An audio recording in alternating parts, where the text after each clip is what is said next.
Hai sahabat pejuang rupiah, kembali lagi dengan aku Henki Andema. Kali ini ada pembahasan mengenai salah satu token lagi ya dari cryptocurrency.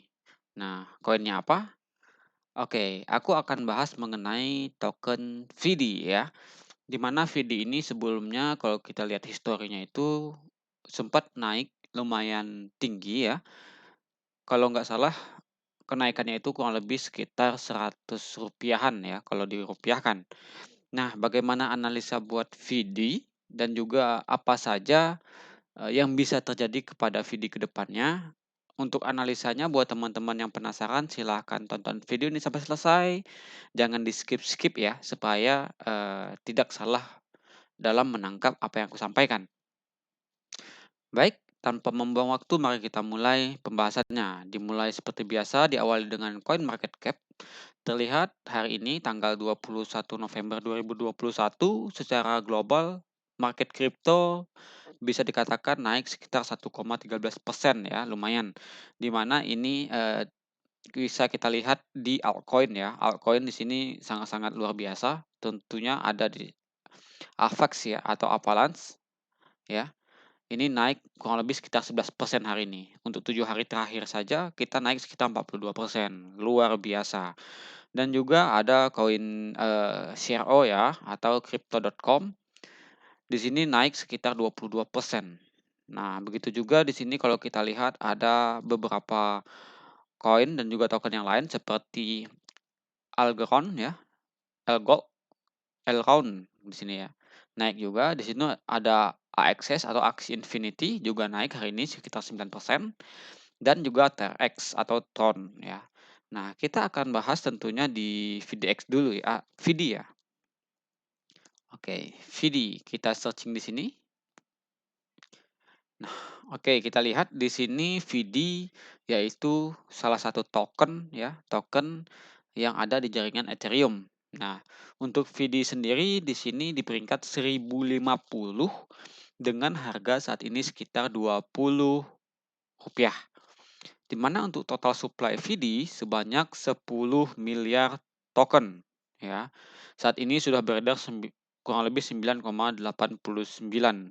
Kalau bisa dikatakan hampir habis ya. Hampir habis gitu. Oke, untuk market cap-nya kurang lebih sekitar 200 miliar ya. Bisa dilihat di sini per 24 jam terakhir volume perdagangan ini turun sekitar 38%. Oke. Nah, kalau kita lihat historinya untuk di CoinMarketCap terlihat ya, harga terendah VD itu sempat menyentuh kurang lebih sekitar Rp8.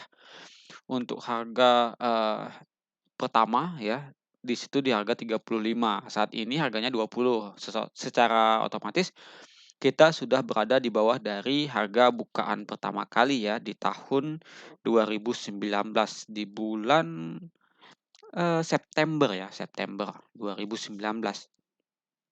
Oke, mari kita bahas mengenai analisa teknikal dari VD seperti apa, mari kita bahas. Nah, kalau kita lihat di sini menggunakan chart dari Indodax dan time frame 1 jam ya, terlihat VD saat ini, sebenarnya kita mengalami koreksi ya. Di sini koreksi juga karena mengikuti Bitcoin, pergerakannya Bitcoin. Nah, sebelumnya VD ini sempat naik dari harga terendahnya kurang lebih di harga Rp7 hingga, mencapai kurang lebih kemarin itu di kisaran harga 116 ya, atau kita naik sekitar 1.500%. Nah, setelah itu kita mengalami yang namanya koreksi yang lumayan dalam, sehingga saat ini kurang lebih kita turun sekitar 82%. Mungkin ada teman-teman kita di sini yang, kemarin itu ambil di sini ya, entahkah itu di sini, ya, di sini mungkin ada juga yang ngambil, terus mungkin juga di sini ada yang ngambil gitu ya. Nah, dan saat ini mungkin belum di-close gitu ya posisinya, ya kalau saran saya sih sabar-sabar saja gitu ya. Kenapa? Ya market crypto seperti ini gitu, terkadang naik, ya terkadang juga turun ya. Jadi, tidak ada yang pasti di, kripto gitu ya. Tetap sabar kalau misalkan kalian belum cut loss gitu ya, bisa dikatakan kalian belum rugi.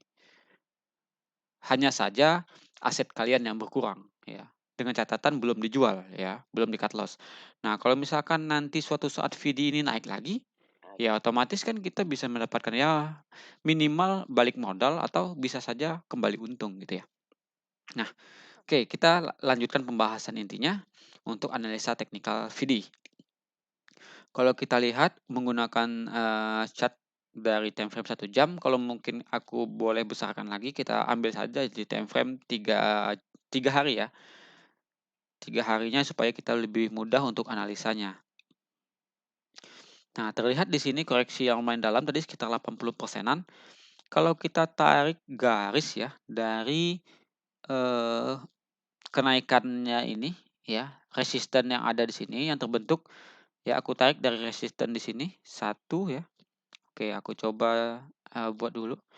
Di sini satu, oke ya. Terus juga di sini satu, dan di sini. Nah, ada 3 resisten ya. 3 resisten yang sudah sempat, eee, atau sudah menahan ya, menahan pergerakan uptrend dari VD ya. Jadi ini bisa dikatakan sebagai support saat ini, resisten saat ini, sorry, resisten ya. Nah, kalau misalkan kita tarik dari, support-nya atau koreksiannya di sini ya, aku tarik dari sini hingga ke sini. Nah, di sini. Nah, perhatikan ya, kita sebenarnya, kalau memang kita teliti lebih lanjut ya, kita ini membentuk yang namanya pola falling wedge ya. Kalau misalkan teman-teman nggak tahu apa itu pola falling wedge, di sini ada contohnya ya. Yang pertama itu ada rising wedge dan juga falling wedge ya. Kalau misalkan kita membentuk pola rising wedge, biasanya itu kelanjutannya adalah melanjutkan koreksinya. Dan kita juga bisa ukur gitu, kedalaman untuk koreksi lanjutan di mana gitu ya. Jadi kita bisa ukur dari bukaan pola rising wedge-nya. Begitu juga dengan pola falling wedge. Biasanya pola falling wedge ini akan berakhiran, melanjutkan kenaikan gitu ya, atau melanjutkan, berpindah arah gitu, dari yang tadinya kita turun, bisa saja kita melanjutkan, atau naik kembali gitu ya. Dengan catatan harus, melewati dari garis resisten ya, yang di atas. Nah, untuk targetnya kita bisa, targetkan atau kita tarik garis dari bukaan pola yang terbentuk gitu ya. Nah, kita langsung contohkan saja di sini. Kita membentuk pola yang namanya falling wedge pattern gitu ya. Falling wedge pattern tadi kalau bisa kita katakan adalah biasanya kelanjutan dari falling wedge pattern ini adalah kenaikan gitu ya atau penguatan biasanya dengan catatan harus bisa, naik ya, naik dari resisten di sini ya, resisten garis kalau aku boleh gambarkan, di sini aku ganti garisnya warna merah ya. Nah, garis merah yang ada terbentuk di sini. Kalau nantinya kita bisa break dari garis ini, tentunya ini kabar baik buat, VD ya, pemegang juga dari VD. Kenapa? Karena kita bisa menentukan beberapa target. Tadi kita bisa tarik dari bukaan yang terbentuk dari pola falling wedge pattern ini. Kita coba tarik garis di sini, kita ganti warnanya menjadi warna biru, terus kita besarkan lagi, kita copy paste ya, copy paste, kita pindahkan. Seandainya saja nanti kita break di sini ya. Nah, di sini kita breaknya di area ini. Nah, kita bisa targetkan di sini ya. Jadi target untuk, target terdekatnya itu apabila break dari resisten kurang lebih di sini ya, di kisaran Rp54 gitu ya. Nah, kita bisa tarik juga Fibonacci retracement tentunya untuk menentukan harganya ya, harga target untuk, bullish-nya nanti atau kenaikannya. Kita tarik dari harga tertingginya terakhir hingga harga koreksiannya. Aku contohkan di sini, untuk saat ini ya, di sini aku contohkan sebagai, koreksian terakhirnya ya di sini. Nah, tahanan, di sini aku jadikan sebagai target dari turunan terakhirnya. Jadi ada beberapa di sini, ada 4 kalau bisa kita contohkan. Nah, di sini ada 4. Jadi ini adalah aku targetkan sebagai koreksian terakhirnya gitu ya, sebelum nantinya mungkin kita berhasil break lagi dari resisten. Nah, kalau misalkan kita tarik, kita ada beberapa target ya. Yang pertama itu ya tentunya target di Fibonacci 0,2 gitu ya, di kisaran harga Rp43. Nah, untuk target berikutnya itu kita bisa lihat di target Fibonacci 0,3, tadi kita ada di kisaran harga Rp54 kalau misalkan kita tarik bukaan dari pola, yang terbentuk di sini ya. Jadi pola falling wedge ini kita buka aja, kita tarik garis dari bukaannya. Nah, selanjutnya di sini ada target di harga Rp54. Selanjutnya juga ada target di Fibonacci resisten 0,3 atau di kisaran harga Rp58. Selanjutnya ada target ketiga yaitu di Fibonacci 0,5 atau di kisaran harga Rp70 dan, beberapa target lanjutan untuk jangka menengah dan juga jangka panjang gitu ya. Ada 3 target tentunya di sini.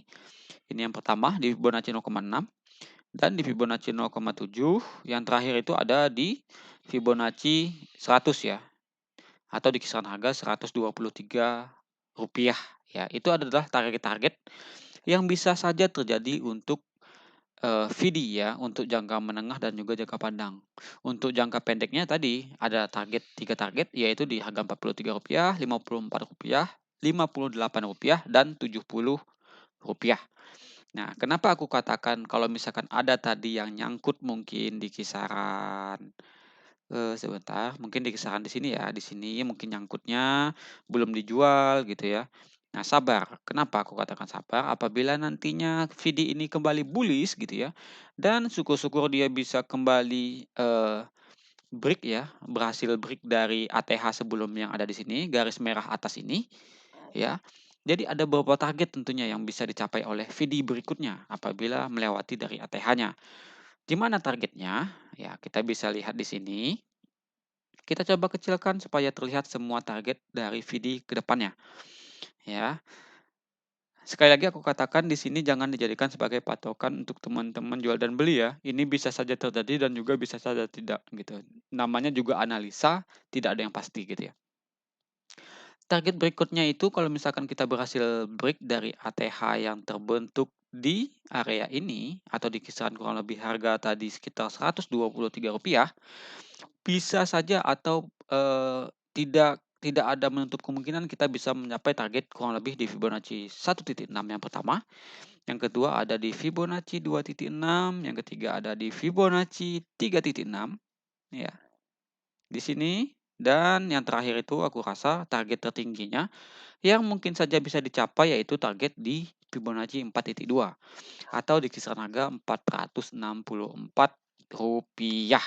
Kalau misalkan teman-teman tadi ada yang nyangkutnya di sini, yang di garis bulat ini, bulat hitam ini, mungkin di kisaran harga Rp100, nantinya VD ini naik ke harga tertingginya yaitu Rp464. Kalau misalkan terjadi, teman-teman yang nyangkut bahkan bisa mendapat profit sekitar kurang lebih 300 hingga 400% ya. Itu aku katakan sabar saja kalau misalkan ada yang nyangkut gitu ya. Sebenarnya teman-teman itu belum rugi, tapi untung yang tertunda gitu. Kata lainnya untung yang tertunda, jadi harap-harap sabar.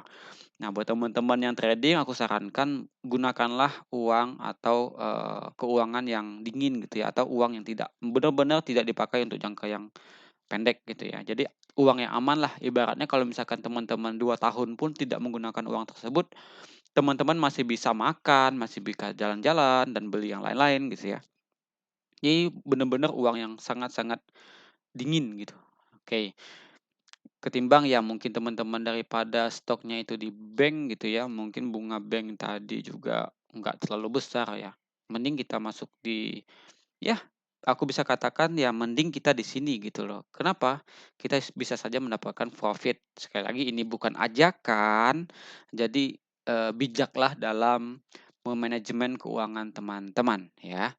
Jadi, kalau misalkan kita targetkan di sini tadi targetnya ya, teman-teman bisa catat target jangka pendeknya tentunya ada beberapa tadi, yang aku bulatin di sini adalah target jangka pendek dan juga jangka menengah. Nah, untuk target jangka panjangnya tadi ya di sini gitu ya, target tertingginya. Dengan catatan tadi bisa melewati dari ATH di sini. Nah, bagaimana kalau misalkan kita berbicara potensi dari pelemahan lanjutan gitu ya. Potensi pelemahannya kita lihat dulu.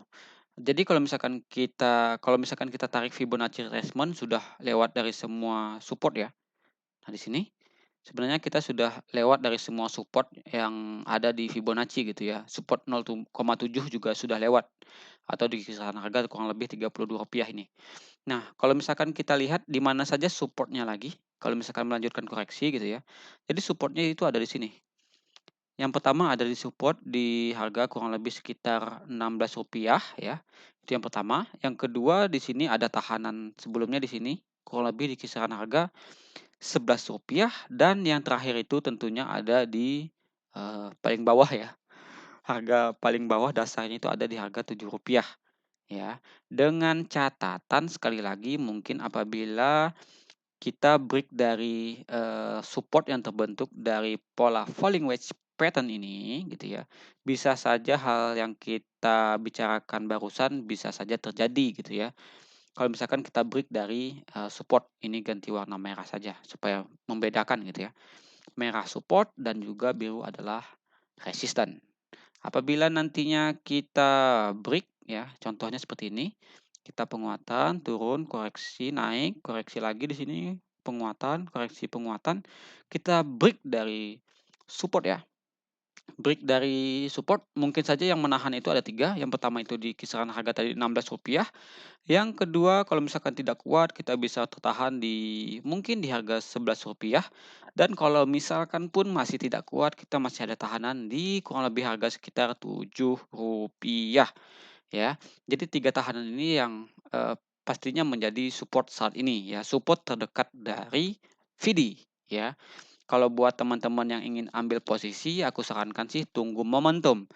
Salah satunya ya kita bisa tunggu di harga-harga support yang terdekatnya gitu ya, dan juga kita bisa tunggu apabila nantinya, VD ini berhasil break ya dari resisten yang terbentuk dari pola falling wedge pattern ini, dan juga tentunya kita tunggu apakah, nantinya kalau misalkan kita retest setelah break gitu, retestnya berhasil, nah disitulah momentum kita untuk masuk ya, untuk mungkin mengambil sedikit dari VD ini gitu ya. Oke, mungkin untuk analisaku mengenai VD, saat ini aku cukupkan terlebih dahulu. Semoga video ini membantu buat teman-teman. Sekali lagi jangan dijadikan sebagai patokan buat teman-teman jual dan beli aset kriptonya. Selalu, eee, analisa ulang dari teman-teman dan juga bijaklah dalam memanajemen keuangan teman-teman sendiri, gitu ya. Karena kalau misalkan teman-teman rugi, itu bukanlah rugi ke aku gitu ya.